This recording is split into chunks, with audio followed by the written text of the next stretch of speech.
Hey there, welcome back. Mahmoud here. Today we're going to be talking about something a little bit different from the usual stuff on the channel. Um, Usually we're covering back-end stuff so far. I'm a bit of a back-end dev primarily, but today we're actually going to take a spin on the wild side, the front end, crazy town in software world. Little story. Yesterday I was waiting for my CI, and I overhear my front end team talking about this new thing called Svelte.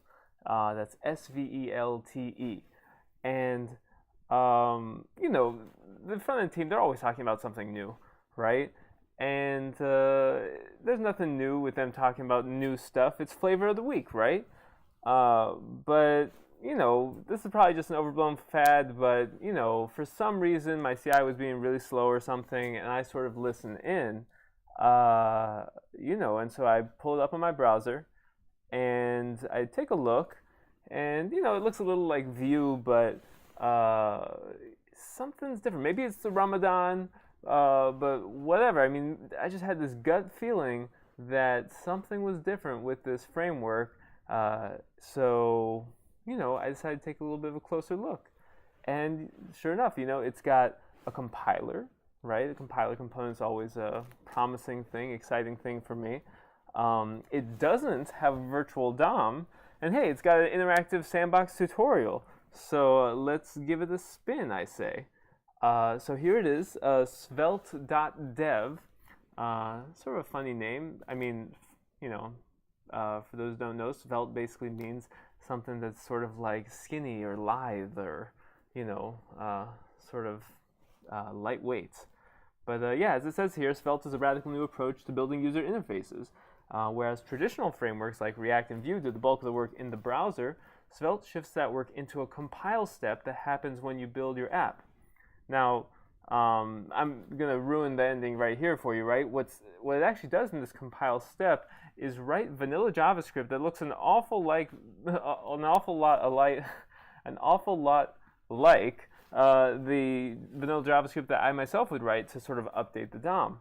And remember, there's no virtual DOM here. It says it right here in the middle. So basically, this looks like a code automation tool. That's something I can get behind.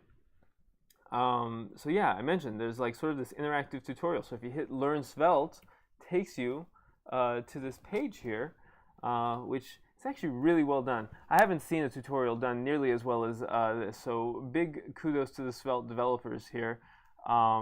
Let's see. But yeah, so it has the directions over here on the left, and it's almost like you're in a Codecademy type thing.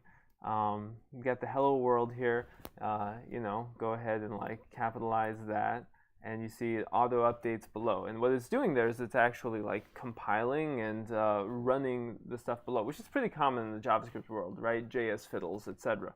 But this one is actually doing Svelte. So you see the component here is ending with the Svelte extension, right? So I don't want to like ruin the experience. I highly recommend actually going and checking out every single step in here. But you can sort of like read through on your own. We'll do one exercise together. How does that sound? So basically, it looks like we have just HTML, and along with just regular HTML, you can like toss a script tag in there. Use some idiomatic JavaScript to set a variable here. We don't need the semicolon, but we use the semicolon because that's a little different from Python, And now I can just start templating right here, and you'll see that things work pretty fantastically. I can go ahead and even do, like they recommend in here, to uppercase and get that exuberant hello world. I can do to lowercase as well, so you know that there's nothing up my sleeve. Toss a crazy O in the middle there. Still see it nice and easy. So there's this button over here on the left on each of these exercises, which just says show me, and it just does what is described on the left for you.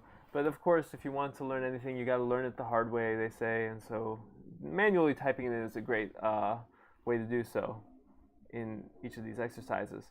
So you can always reset, hit show me again. When you're ready to move on, you hit next. So yeah, I mean, basically, there are quite a few lessons here.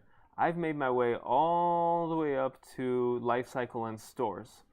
And I guess that's really what I'm sort of here to like talk about, right? What got me so excited about this wasn't the slick site and the slick tutorial. These things are really feats, and I mean, looking at the repo, this is a pretty young repo with really one primary developer, Rich Harris.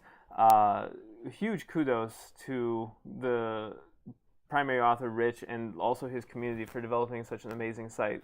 Like I said, haven't seen a tutorial like this for a long, long time, if ever. Long enough I don't remember. But this is such an exoneration for me. The reason I'm so excited about this is because for so long I've felt almost oppressed by the complexity of React and Redux and Friends. I've been telling my friends for ages that React is overblown, it's overly complex, it's only made possible through extensive corporate support, and like I have all sorts of crazy theories there, depending on how bad of a day I had messing with React. But yeah, fundamentally React put this high-minded functional coding over some very simple requirements and systems. And let me tell you, a functional paradigm was not the missing piece to the front end. Like, the front end is already a huge mix of problems. I don't need yet another one by trying to solve it all with functional programming. So yeah, the functional paradigm wasn't the great sin of the front end, but front end has sinned so greatly that I can't really blame people for wondering if maybe putting some functional programming in there wouldn't make it better. So, but yeah, you don't need a reducer to process some events. You need an event system. You can readily do that without bringing in some MapReduce metaphor. But the front end did have a lot of problems. And those problems were basically modularization and like componentization. And Svelte has an answer to this, right? If we go into like this props part here, you'll see that it supports this nested component right here, and even app is itself sort of a component too. So if we look at the nested component, it just sort of looks like HTML with a script tag and so forth, but it can be embedded here, and you can even bind in certain properties as well. So to do that, like, let me just complete this one here. By exporting the answer variable of the nested component, the app may set that with the answer property here, and there we can just like see the magic at work. So, a huge problem that the front end had for many years, and I mean, I've been doing sort of Node stuff since 2009. I think I met up with Isaac Schleuder in Palo Alto back in 2009. He's the guy who like made NPM, and I was a huge Python fan back then too. But this guy was telling me that I could use the same code on the front end and the back end. Even in that case, like I have to admit, the allure became too great, and for a while I was doing a lot of JavaScript stuff. But then I felt like I actually got bit by that, and the front end and back end code were substantially different. For one, there was no DOM on the back end. But one thing I really like about Svelte as well, that is another challenge that it sort of solved, is that server-side integration. So I mentioned before that this is generating vanilla JavaScript. If you click over from the result tab to the JS output tab, you can actually see that like it's generating about 50 lines of JavaScript to make this stuff work, and it's very airy, very well spaced, very close to what I might write. Although, this isn't writing it, so I'm gonna cut it.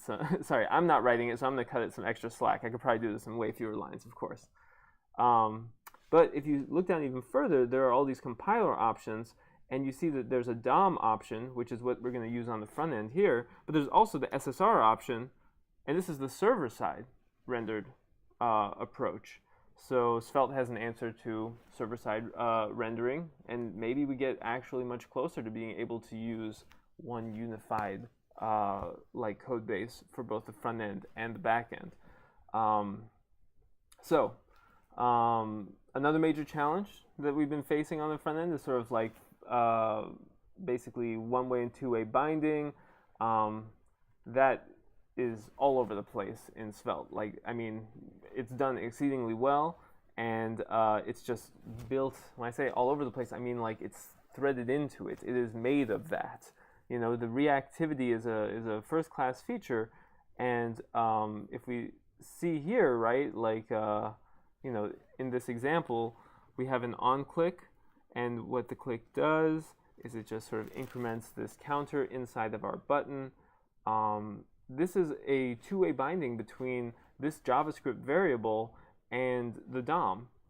We can see that in the JS output, but just to sort of show you here, like, you know, if I'm changing the JavaScript, it's changing in the DOM, and if I were to maybe like do the handle click here, make it like increment by 2 each time, right? Just to keep this accurate, half clicked. So now you can see that, like, you know, it's exceedingly reactive. The binding works super well, and there are some tricky parts to this binding, right? Like there's this example over here, just to give you a little preview of like the media elements, and this right here, it starts talking about all of the bindable, built-in bindable aspects of the video element here. This does like a little Blender open project thing. So let's see. Like, yeah, it's got a lot of code. It's a little bit magical for my taste. Like if you come to this example, the media elements example, like this is a little bit magical, but what you have to remember about all of this is that you can still fall back on having your own handler functions. So I think it's done super well, even without, like, you know, this magic here. But binding is a really big part of this. One-way, two-way, it's done super well. And then as far as performance is concerned, yeah, in some sort of informal tests and some benchmarks, it's many times faster than React. And part of that is it doesn't need a virtual DOM. It doesn't need to do all of this diffing. You're going to save a lot of overhead there. And then also it's compiling it down into this vanilla JavaScript, which is not much, which is very close to what you know, sort of an individual developer might write. Yeah, and of course, efficient packaging. This is actually, I think, from the same guy who did, this Rich Harris guy, he did a project called Rollup, which is basically a competitor to Webpack, which I've been meaning to check out for a while as well. And I can only imagine that they're going to work really well together. So I think that Svelte has an answer to that too. So basically, the major challenges of the front end, to recap, have been components, binding, state management and DOM performance, integration to and from non-framework things, and that's demonstrated in the tutorial here too. He does like a markdown render in one of the tutorials, and Svelte doesn't have that built in. It's imported from a library. Server-side integration, we saw that, and efficient packaging, probably provided through Rollup. I mean, after all, that is sort of implied in the name. It's sort of sleek, not just in the code that you write, but also in the package that it produces. I think that was one of the, like Rich here, he works at New York Times, and they wanted something that loaded a bit faster or a little bit more independently for infographics. You know, you don't want to be downloading a whole 5 megabyte React bundle just to render a little infographic that's on the side of an article. So from what I can tell, Svelte has amazing answers to all of these challenges, and it sort of came out of the blue for me, but I'm glad I had that gut feeling. Yeah, the real takeaway for me is that Svelte does pretty much everything that React does well, but without that functional purism. And yeah, I really look forward to using it. You should definitely check it out. It's at svelte.dev. And if that's not enough of a treat for you, then you should check out Rich Harris's presentation on the topic at You Gotta Love Front End Svelte. As you can see, it's already sort of trending thing here. This presentation was super great. Let's see. And I think it's their most popular talk ever, despite only being just a few short weeks up on the site. So yeah, the slides here are really great and have some built-in benchmarks, and it's even got some delectable benchmark drama between the Vue creator and the React creator and the Rich, the Svelte creator. He sort of like shows off some of the Twitter interactions they've been having, and it's just so yeah, check it out. Let me know what you think. Links down in the description below. Yeah, hope to come back with more videos about Svelte.